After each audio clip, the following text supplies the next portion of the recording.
A good chord progression is in many ways the backbone of any song or composition. In this video I will show you how you can create your own chord progression in just 5 short steps. Hey everybody, Xander here. Welcome to Learning Music Skills, the place where I talk about all kinds of music topics for becoming a better songwriter, producer and musician. Let's get creative.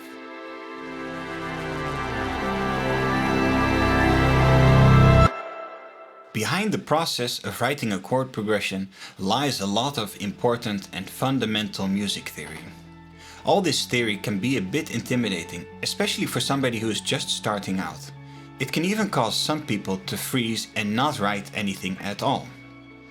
I will show you step by step how you can create your own chord progression and how you can get to work immediately. However, in the future I am planning on making a video about this fundamental and advanced music theory topics that goes behind writing a chord progression. So if you think that would be useful, please let me know in the comment section. Okay, let's get to work. Step number 1. Choosing the key and scale. The chords that we will choose today are part of the C major scale. So let's start off by making a C major scale. Here you see a C major scale, and now let's make a triad on each tone of the C major scale. To create the triad, we always need to skip one note. So on the C we would skip the D and the F, so that leaves us with C, E, G. On the F we would skip the G and the B, so this would leave us with F, A, C. Do you see a pattern? Let's apply this to the whole scale.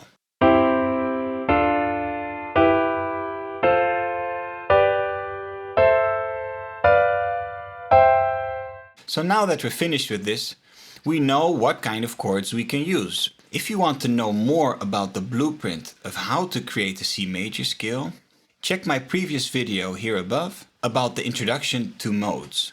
Step number 2, which is choosing the chords. There are 2 things that you need to keep in mind when writing your chord progression. Number 1 is, are the chords minor or major? And number 2 is, when switching from one chord to the next one, how many notes do they have in common? So why do you need to know if your chords are major or minor? Well, because if you want to write a sad song, you might want to stick to mostly minor oriented chords. Or if you want to write something that's more uplifting and radiant, you might want to stick to mostly major oriented chords. But in general, a healthy variation between the two is mostly nice. Now about point 2. When chords have many notes in common, then the transition between them will be smoother. For example, if they have 2 notes in common, then you only have to switch one note. So that makes the transition a lot smoother than when they have no notes in common. Let's try to write a smooth, minor-oriented chord progression. Here's what I came up with.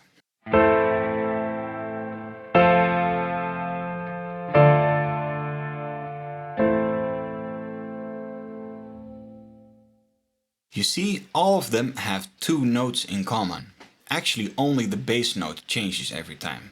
From A minor to F major, we have an A and a C in common.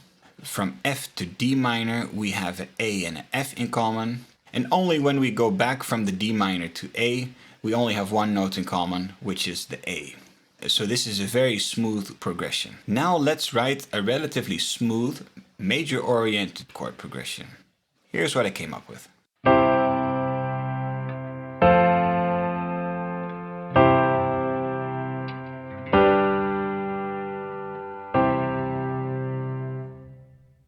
As you can see, between the C and the F, they share the note C. And if you look at the C and the G, they also share a tone, and that is the G. Let's write a mixed progression with major and minor chords. But the connection from chord to chord will be less smooth because there will be no notes in common. Let's hear what it sounds like.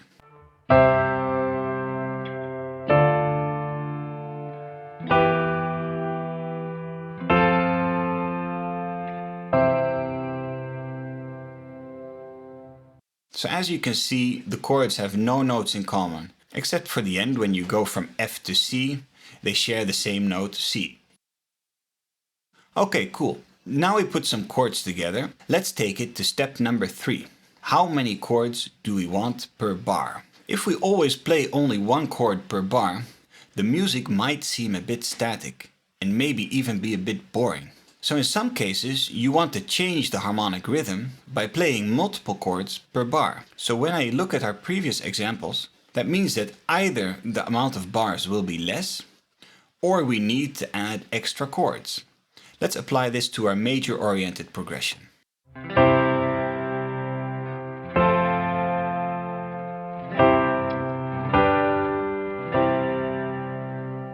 I have put the C and the G together in one bar, so this leaves us with only 3 bars. Let's see if we can make it 4 bars again. To do this, we need to add another chord. I chose for an A minor in this case, because it has 2 notes in common with C, so that makes a smooth transition, and because it's a minor chord, it also creates a little bit more variation. So let's take a look and have a listen to what it sounds like.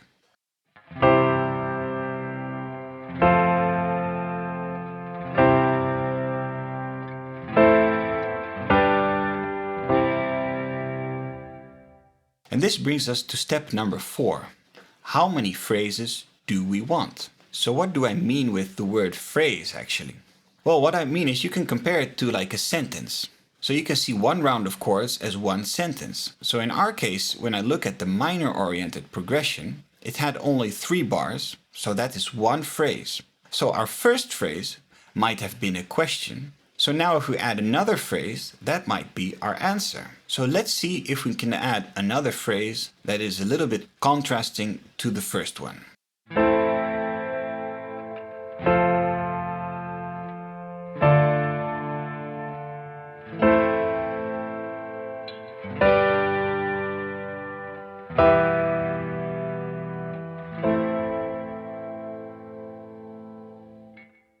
Let's now also make a second phrase for our major-oriented progression. And maybe it is nice to make that second phrase a bit more minor-heavy. Let's see what I came up with.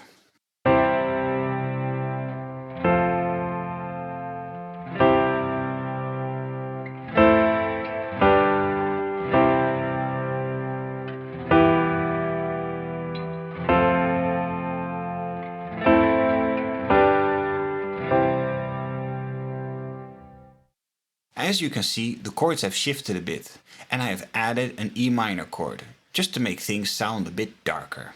Now that we're finished with this step, that takes us to step number 5, and that is the rhythm of your chord progression. This is actually a topic for a full video, but it is far too important to leave it out. Until now, we did not do anything special with the rhythm, but it is such an important part of how we perceive music and chords. For example, an active rhythm might make you want to dance, or a calm rhythm might sway you to sleep. To show you the difference, let's give our 2 examples a rhythmic makeover.